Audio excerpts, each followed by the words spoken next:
মাখবো।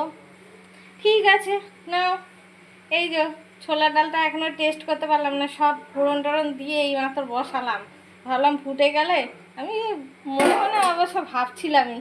ঠিক আছে নাও, আর কিছু করার নেই। আর এখানে এই যে বিড়ালটা, হ্যাঁ এই বিড়ালটা হচ্ছে সব সময় এখানে, এর দুটো বাচ্চা হয়েছে জানো তো। কিরে তোর বাচ্চাগুলো কোথায়? আমাদের একটা স্টোর রুম আছে এখানে, হ্যাঁ সেই স্টোর রুমটায় ওর বাচ্চাগুলো আমি রেখেছি, কেননা ও এত ছোট, অথচ ওর আবার দুটো বাচ্চা হয়েছে। হ্যাঁ দাঁড়াও তোমাদের দেখাচ্ছি স্টোর রুমটা কোথায়। চ চ চ চ, দেখছো দেখছো ওকে দেখছো? হ্যাঁ আয়, এই এই স্টোর রুমটায় ওর বাচ্চা আছে। হ্যাঁ